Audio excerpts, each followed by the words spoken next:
Well, lots of changes are coming to the Las Vegas Strip in the next year and a half.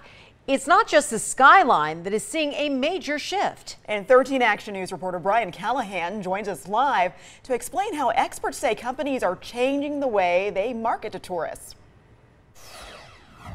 Yeah, experts say more and more tourists are budgeting for the little they plan to gamble on casino floors. So as they open new resorts or remodel old ones, they're increasingly looking for impulse experiences those tourists will splurge on once they get here.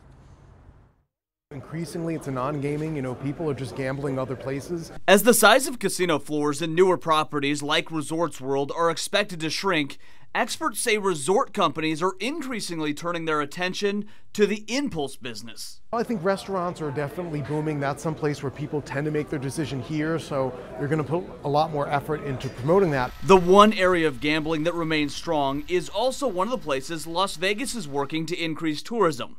Sports. I think the potential for sports to be a significant driver of the local economy is much greater here than it is in most other cities. Dr. Stefan Szymański is an expert in sports management and economics. He says Las Vegas is one of the few cities that could support the Olympics with very little need for infrastructure changes. That being said, the International Olympic Committee's stance on gambling will prevent that from happening, but the professor says the city is well set to capitalize on the growing sports tourism market. But the idea now of making a trip and making a visit, making a whole weekend out of it is growing. Sports also showing us the way tourism is moving in Las Vegas, as the man who coined the phrase resort corridor says that area is looking at becoming wider rather than longer. The reason the stadium's where the stadium is because that was proximity. John Knott also saying that when it comes to locals, he expects to see more people moving back towards the Strip in the coming years as property values across the valley increase.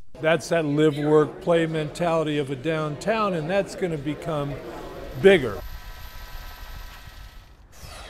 And one thing all of the panelists seem to agree on today is that Las Vegas will continue to grow for years to come. Brian Callahan, 13 Action News, elevating Las Vegas.